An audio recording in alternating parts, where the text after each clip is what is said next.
Hi, this is Duchess Robinson from 8x10 Design, Duchess.pro, and various other projects that I work on my leisure. And today I am going to start a series called Building Brands for Moments Such as This.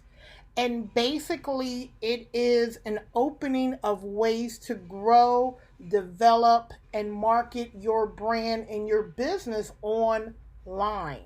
Let me phrase that online. There's a different dynamics when you're doing it person to person, but you're going to cross some categories back and forth, but this is specifically online. So, one of the topics we're going to talk about, and for this particular podcast, is how to grow your Instagram. But then we're going to have in this series how to rock your to do list, how to use Pinterest for your e commerce marketing, 5 ways to get fired by your developer, how to pick your clients. So today we're going to have a short conversation and piece on how to grow your Instagram. And one of the things that I really, really, really want people to understand is you have to let go of the crowd behind you.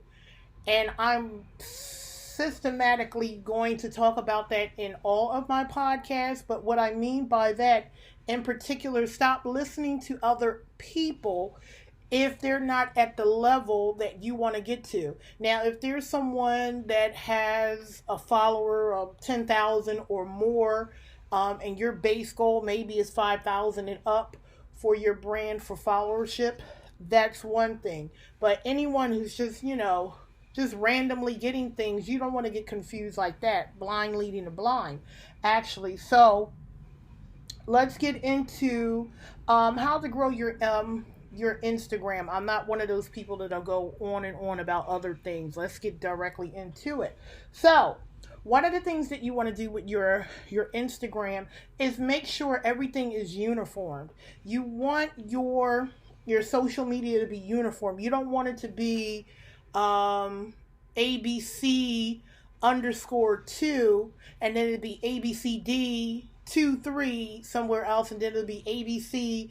You want it to all link together and be uniform. And what I mean uniform, have the same handle for each one. So if it's ABC underscore 2, make sure it's ABC underscore 2 for everything else. It makes it easier for Google and other things to connect and for people to find your brand handily. And one of the things that one of my secrets that I will have in one of my case study books, and I'll show you how to grow that quickly and to connect with that and how to look with that and some keywords to put into that. So if that didn't make sense, I'm sorry. It'll be in one of the other podcasts. So that's one thing. You want it to be uniform. That's essential. That's key. That's just good branding basics. Now, branding in itself is a multi-million-dollar industry. We're talking about just a small segment of branding. And I want you to know that a lot of the people who are hearing about branding and doing workshops, they're only giving you maybe 5% of it. But for particularly this podcast, we're only doing brand identity. Brand identity is people finding you and knowing who you are and being able to, before they see something, it all is uniform to your goals. So that's one. Make sure the uniform is in key areas everywhere. So the next one would be integration. So what do I mean by that? You can integrate your Instagram for marketing for with your Facebook page, your LinkedIn, your TikTok, all of those things you want to have every time you are doing something on one platform or another. Really quick myth, sidebar myth, you don't have to post every day, but it is a good practice until you have a followership to do it every day. So integrate, and especially inside of your website, there should be an area in your website that includes your Instagram. That is for more exposure of people coming to your website. Another key feature, and I will talk about this until I'm blue in the face, online marketing workshops, online marketing, everything always missed. The key component to really good marketing is one, to have an influencer, and two, utilize Google and Pinterest. These are platforms that will push traffic to your social media and your website. Pinterest and Google. And I'm not talking about search engine optimization or search engine marketing. I'm talking about if you have products, and that will be in one of our series, how to use e-commerce, Pinterest for e-commerce. But it is essential to lead traffic back to your website. The next thing we want to go into is the utilization of hashtags. So, one of the things that I find as the head of Black Girls Hair Rock, and that's about 61,000 followers. It's going to get larger because I just started understanding that even as with an internet marketing degree, master's degree in it, you find things that you did not know on its own. And that's one thing, how to utilize the hashtag. Hashtags that are relevant to your business, relevant to the things that you're doing. And then here's another key component. In your industry, it doesn't hurt to give shout outs to people who are interested in your business or similar to your business but not in direct competition with your business, and tagging them in the post of your hashtags or tagging some other stuff. I built a YouTube channel off of Instagram by itself, learning how to cross market those things. Let me back up because I know that went over some people's heads really quick. I don't want to confuse you. You want to use hashtags along with tagging other people that are in your industry but not in direct competition with your brand, and giving them a shout out. That will lead other people to your page to like your page because you understand your industry. You are an expert and you're giving credos to other people. And some people who like your product, you want to use a hashtag along with tagging those people inside of your Instagram to help build the page up. So that's what that means. So how to use that, people will tell you all day long, use hashtags, integrating reels and videos inside of it. You can do pictures, you can do a combination, just keeping the people interested in content. And what I mean interested content, people, when you take pictures, and this is the next step, pictures, video quality are essential. If you have, and excuse the expression, raggedy pictures, and you know what I'm talking about when I'm saying raggedy pictures, very low quality, faded, not clean, the words are too small to read if there are words on it, just raggedy pictures, you're not going to get the desired effect. All of these things and hearts and stuff all over it, and you're trying to make it cute. That's not what people are looking for. They're just looking for clean images that they can represent and see what you're doing. You don't need to put 1,000 filters and tags and all of those things on it. And then what I've seen in other industry, they put music behind it that is very rough.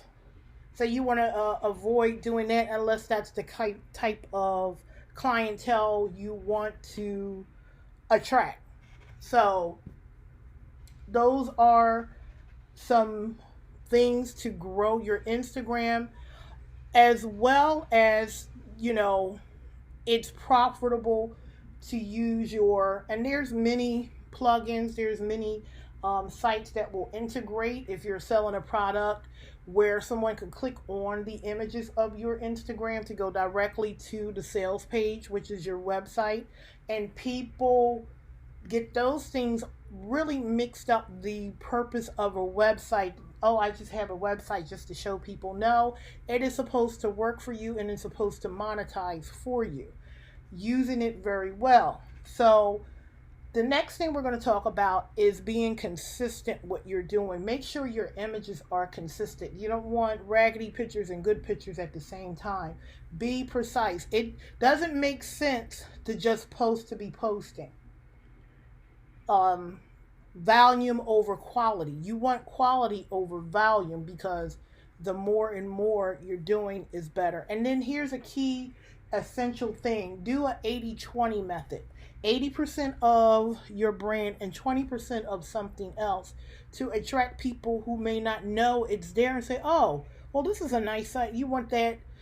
Out of 20, you'll get 1 or 2 people that are outside of your demographic. Say, you know what, I kind of like this. I want to add that. So you want to do an 80-20. Because you can convert new customers based off of your doing, especially if it's quality. They might not like it for themselves, but they may like it for someone in their household, a friend, a relative, anyone. So you could actually, or if they wanted to buy gifts for something else that they know a person may like, that's on your Instagram page. Another thing, and this is one of the ones that drive me crazy. Instagram allows you to have more than one page. Even in your drop down in your page, I have about 4 or 5 businesses that I can just switch to within the app because I've signed in. The reason why I'm talking about that is I don't like going to a business page where they're selling, say they're selling t-shirts. I don't want to go there and see all your personal stuff and less of the t-shirts, or vice versa. You can establish your brand and your personal Instagram on the app itself. So you can do, I have one that's personal. It's all kind of stuff on there. There's multiple stuff for people who know me. And then I have my business pages where it's strictly that business and nothing personal. And that way you want to separate that, because it becomes an obstacle later when people are trying to do business with you and they're trying to negotiate and they feel that you are not the best representation, so they try to lowball you based off of what they see on your page. It's not fair. I've seen it, believe me. So you do want to separate your business from your personal. Make a clear decision on what you want to post on your Instagram to grow it. Now, if you are your brand, okay, yeah, you do want to do that. There are exceptions to the rules, but it's not many. So if you're doing t-shirts and then you have pictures of your baby or a nephew or a cousin, or you're doing something and it has nothing to do with your business, that kind of throw a lot of people off, and they're just, oh, this is a hobby. I'm not paying this type of money for a hobby. So you may want to do that. So those are my groups of how to grow your Instagram page. It is a process. Don't let people think it is something that happened instantly. It is, you have to put work in it for it to work. So that is a great way to grow it. Some things to think about, some things that you want to edit and change to your Instagram. And literally, you really need to start integrating. Even if you are not a Twitter person, you still want to open that brand up to that. So this is Duchess Robinson from 8x10 Design. I hope you enjoyed it. Please give us an email at hello@8x10designs.com or hello@duchess.pro. And that's DUCHESS.PRO. And hello at 8, the number 8, the letter X, the number 10, designs.com. And please check out our mentorship group on Facebook, or you can come to our website, duchess.pro, to join that. So thank you for listening.